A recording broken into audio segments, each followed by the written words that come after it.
has the wrong personality, he's not successful there, you know, then it can really damage a kid. And but he said, Coach, I can make that. And I said, okay, you know, because I thought about let's put the ball in some of our seniors' hands and try and run it in there one more time. And he said he can make it, so I went with him.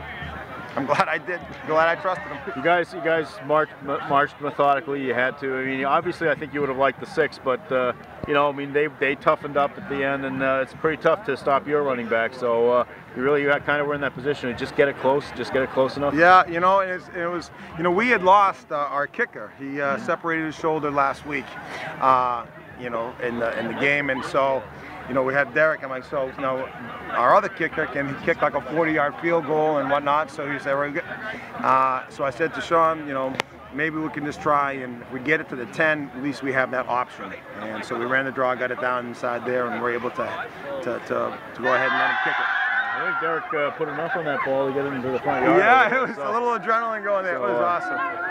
That's nice to see too. He just to have someone respond like that. But I think your team responded too. That's what I was impressed with. Being down like you were late in the game and having that, you know, he had time to come back. Yeah. But still, it's you got to execute at that time. You know, and you know, like I said to them in this game.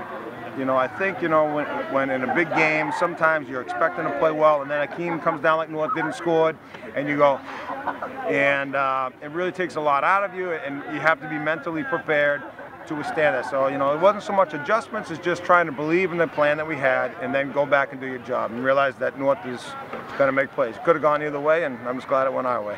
Brian, when you see North, you know, pretty consistently bringing, you know, 9 in the box there for the second half, and Joe continues just, you know, churning out those yards. What can you say about his? I mean, you know, it's one of those things. You're looking, it's like everybody's like, why aren't they throwing? And because we couldn't pass pro. You know, we just couldn't pass protect very well. You know, I think they had us a little bit, and the safer bet was to run.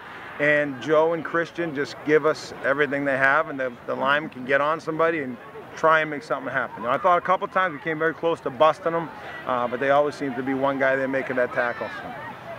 Brian, if I could just take you back with the kicking, I mean, just how do we end up at this stage of the year with the freshman kicker?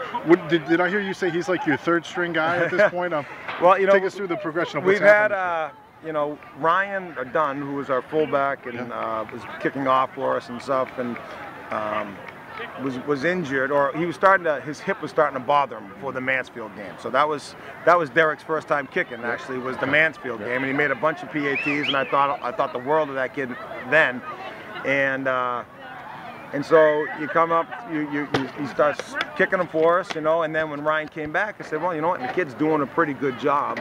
Let's just keep him there.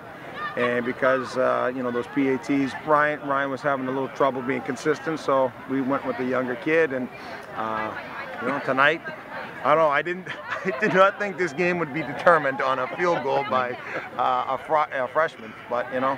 When's the last time kicked? And he didn't even practice with us all week. He did not kick one PAT in practice, so I'm like the worst coach ever. You know, it rained, you know, and we couldn't get,